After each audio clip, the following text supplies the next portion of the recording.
It was that crisp October morning in the sunlit conference room on the 22nd floor of Vanguard Dynamics headquarters in downtown Boston, when the ground shifted under my feet without a sound.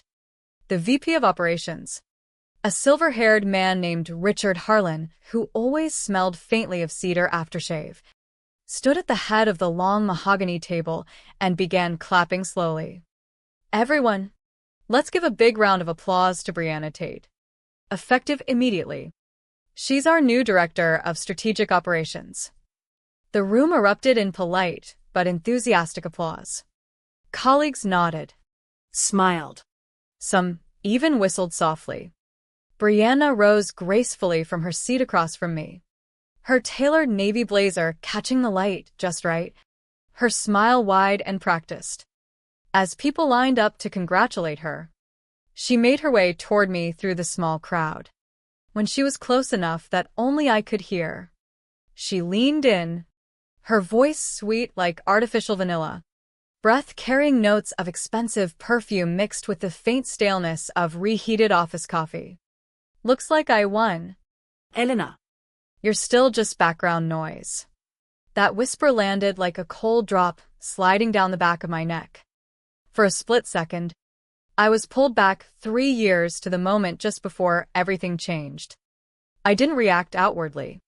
I simply offered a small nod and stepped back, letting the congratulations swallow her again. But inside, something tightened, a familiar ache mixed with a colder resolve that had been building quietly for years. My name is Elena Voss.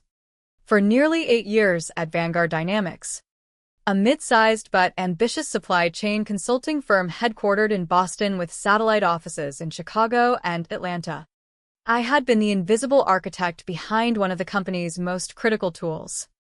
It started small. I joined right after grad school with a master's in data analytics from MIT, eager but realistic about corporate life.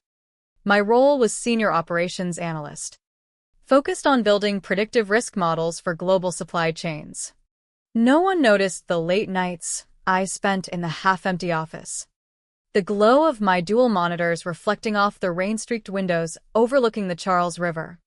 I coded custom dashboards that forecasted disruptions from everything, port strikes in Long Beach to supplier delays in Shenzhen. I integrated third-party vendor APIs, built nested conditional logic trees for risk scoring, created automated compliance trackers that flagged anomalies before they became headlines. The work wasn't flashy.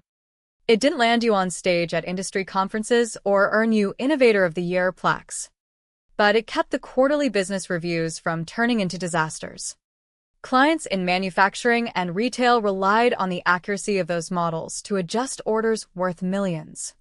I never sought applause. My satisfaction came from seeing the numbers stabilize, from clean audit reports, from knowing the system ran reliably even when half the team was on vacation. Wind down the hallways came in subtle ways, fewer emergency calls at 2 a.m., budgets that suddenly had breathing room. Then Brianna arrived. She joined as a systems integration specialist, brought in during a hiring push after a major client win. She was polished, heels that clicked with purpose, TED Talk cadence in every meeting, presentations layered with buzzwords like synergistic ecosystems and proactive resilience. For the first 2 months, she shadowed me closely. She took meticulous notes during my walkthroughs of the predictive platform, asked insightful questions about how the real-time syncs worked across regions, complimented the elegant architecture repeatedly. "Elena, you're a genius at this," she'd say with that warm smile. "I feel so lucky to learn from you. I should have seen the warning signs." But trust comes easier when you're focused on the work itself. I showed her the prototype for the latest upgrade, a new AI-driven risk model incorporating live vendor feedback loops, nested logic that could simulate cascading failures across continents. She absorbed everything, nodding enthusiastically. 2 days before I was scheduled to present this model to the VP and key department heads, my calendar invite vanished. Replaced by a terse note, presentation shifted. Brianna Tate to lead. No explanation.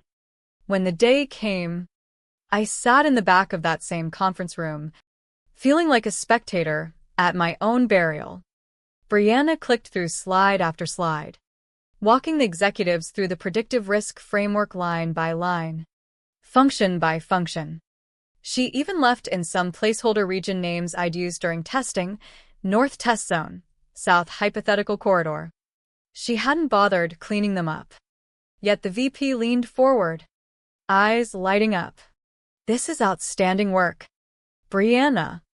Sharpest thinking I've seen in years. You're a rising star."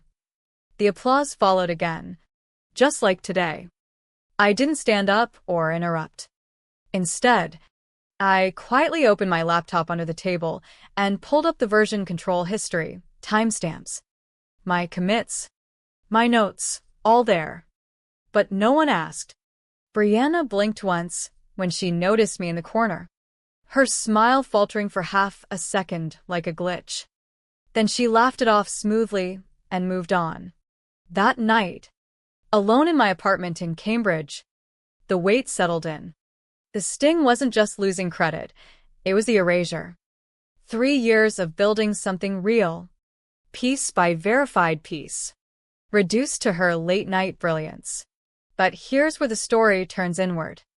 While Brianna was networking, charming her way into strategy sessions I wasn't invited to, I had quietly protected what was mine. 2 years earlier, during a period of quiet doubt about corporate loyalty, I had incorporated Ether Analytics LLC, a small entity registered in Delaware. Nothing flashy, just a legal vessel. It held the intellectual property license for the core predictive framework, the engine that powered every dashboard, every report, every cross-department sync. The license was auto-renewing, quietly billed through a miscellaneous tools line in the ops budget, small enough to fly under audits. Every data refresh, every exported PDF carried an embedded metadata hash, property of Ether Analytics LLC. Custodial owner E. Voss.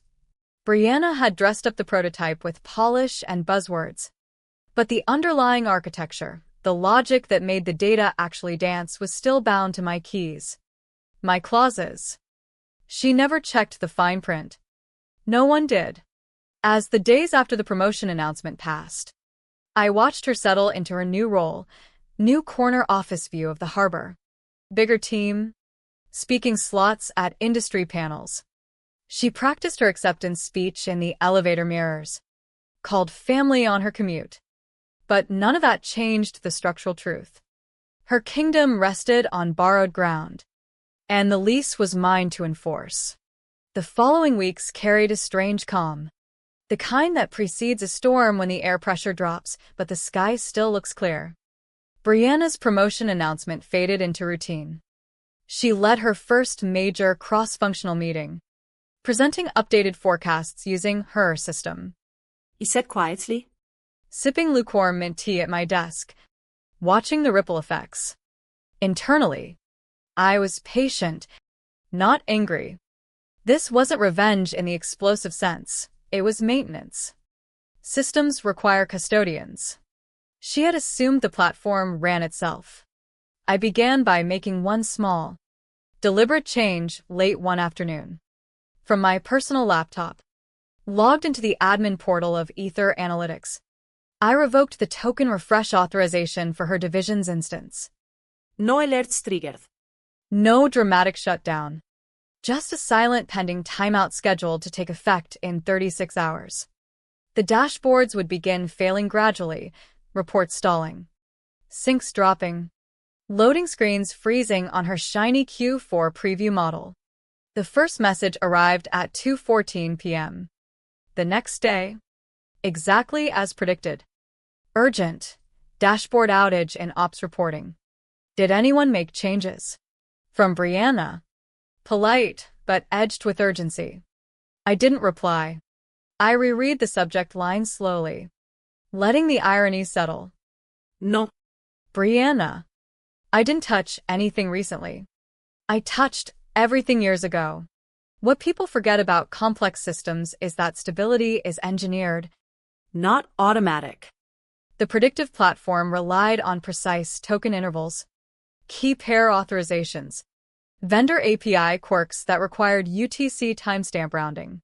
I understood every dependency because I had written them. Brianna thought she was copying code and slides. She never grasped the operational license layer, the escrow agreement I'd added with loving precision, usage contingent on unrevoked custodial access. By late afternoon, messages accelerated. Slack pings. Then emails. Then a calendar invite from her executive assistant marked urgent license interruption. I declined it calmly and muted the channels. Panic doesn't always scream. Sometimes it spreads in polite threads marked high priority. The real unraveling began the next morning. Brianna's division was scheduled to present the Q4 preview to cross-functional leads. The screen stayed blank. Tiles looping endless loading animations. No regional comparisons between APAC and EMEA. No vendor stability indices, the entire point of the session. Whispers spread across the open plan floor. Someone muted the upbeat playlist piping through the workspace. Coffee cooled untouched. At 9:27 a.m. Another Slack from Brianna. Quick check. Any backend changes affecting Q4 deck? Nothing's populating. The casual quick check almost made me smile. As if this were a minor bug. Not 3 years of quiet observation while she built a throne on infrastructure she didn't own. By mid-morning, a junior analyst, let's call him Jordan Hale, my former mentee who had recently taken on more responsibility, forwarded an internal query to the broader team. Hey, quick question. Why does the root metadata for our reporting engine list property of E? Voss via Ether Analytics LLC? Thought this was fully internal IP. The air in the office changed. Legal was looped in. Procurement. Vendor relations. Access logs confirmed every query still routed through Ether's backend. By 10:33, Brianna tried calling directly. I let it ring out, declining without voicemail. The silence that followed wasn't just digital, it was social. People stopped making eye contact in hallways. Meetings proceeded without mentioning her name directly. The applause machine had stalled. Friday brought the emergency all-hands sync for senior leads, tech liaisons, and legal. Subject line in all caps with 3 exclamation points. The call started abruptly at 9 a.m. No pleasantries. Brianna took the floor, using her crisis management voice, eyes smiling while her mouth performed damage control. We're experiencing a temporary system hiccup with one backend tool. Should resolve shortly. Legal counsel Aaron from compliance unmuted next. Voice calm and surgical.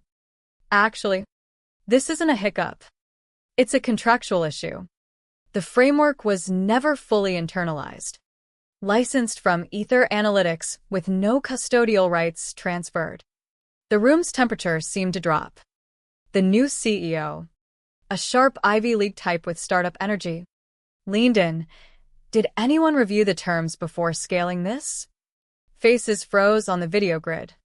Aaron screen shared an archived memo I'd submitted quietly years earlier. Framework integration contingent on multi-party sign-off. Custodial ownership retained by E. Voss unless explicitly reassigned. The signature line showed only my name. Timestamped digitally. Notarized. No co-signers from Brianna or leadership. The CEO exhaled slowly. Who's E? Voss again. No immediate answer. But my name was spoken now with weight. Not dismissal. By noon, the suspension banner appeared quietly across affected divisions. Access suspended. Contact Ether Analytics LLC for reinstatement. Chaos followed in controlled bursts, admin role toggling. Frantic PDF scrolling. Attempts to manually reboot syncs. None worked because the revocation was intentional, clean, and contractually sound. My phone rang again at 12:17 p.m. Brianna. I declined. Minutes later, a voicemail from the CEO. Hi, Elena. This is Mark. We weren't fully aware of the licensing structure, hoping to open a dialogue about moving forward. His tone had shifted from visionary to conciliatory. I forwarded it to my counsel with a note referencing the renewal clause requiring written mutual sign-off 30 days prior. No such documentation existed. Legal reached out formally next. Cautious phrases like amicable resolution and technical oversight floating in polished emails. They requested a meeting to explore mutual benefit and possible reintegration. I didn't accept immediately. This wasn't about leverage for its own sake. It was about reminding everyone who had designed the bones beneath the brand. Bones don't beg, they simply hold everything up until removed. Over the weekend, and into Monday, the archaeology began. Legal teams dusted off old emails, pulled backup drives, exported Slack histories, searching for any documentation that could override the custodial claim. They found my original transition memo from 3 years prior. Flagged in asset management. Any use beyond this date requires mutual agreement. Unanswered. And signed. The digital trail was pristine, metadata traceable to my original devices. Meanwhile, Brianna's new assistant, a sharp recent grad full of terms like data stewardship, quit abruptly after asking why the partner dashboard logic wasn't syncing and receiving the response to just ask it to fix itself. The logic engine wasn't broken, it was locked behind escrow protocols tied exclusively to Ether's license. The partner report deadline loomed that afternoon. Due externally to a major vendor whose CFO had praised Brianna's brilliant regional scoring framework in prior reviews. Without access, recreations by analysts collapsed under missing conditional branches and waiting logic. At 1:32 p.m., Brianna sent a final internal note. Can anyone confirm access to the original model logic files? Silence answered, not from ignorance, but recognition. By early afternoon, the CEO followed up more personally in a direct message. Don't you want credit? You could walk back in and reclaim what's yours. But I already had reclaimed it, not through titles or spotlights, but through architecture. Control isn't demanded, it's designed. I had spent the previous year quietly preparing my successor. Jordan Hale, the junior analyst once dismissed casually in meetings, had been looped into Ether projects incrementally shadowing escalations, leading modular builds. I had updated LLC filings naming him successor custodian with full token access and understanding. When the company needed the system restored, it would be through him now. The dashboards eventually hummed back to life after negotiations, but only under new terms acknowledging the license. From the outside, operations looked seamless again. Yet every report, export, and interface now carried an unremovable footer in subtle font, powered by Ether Analytics. Licensed custodiane. VOS. Direct override not permitted. Attempts to scrub it triggered violations, shutting token streams and logging incidents. Jordan monitored these now, sending me clean monthly summaries. Brianna still appears at panels, speaking on scalability and resilience in pastel blazers with curated confidence. When asked how her division recovered so quickly after the Q4 disruptions, she offers a thinner smile. We have a strong support structure in place. She never elaborates because she never truly understood the engine. Ownership isn't the flash of the presentation deck, it's the contract that persists after the lights dim. It's the document overlooked, the license assumed self-renewing, the quiet analyst who kept receipts. Today the systems run smoothly, queries passing silent checkpoints. But if you inspect closely, the watermark remains, a reminder that true power is structural, quiet, and enduring. What would you have done in my place? Would you have spoken up sooner? Or trusted the architecture to speak for itself? The question lingers like the subtle hum of servers in an empty office after hours. Ethical. Personal. Unresolved.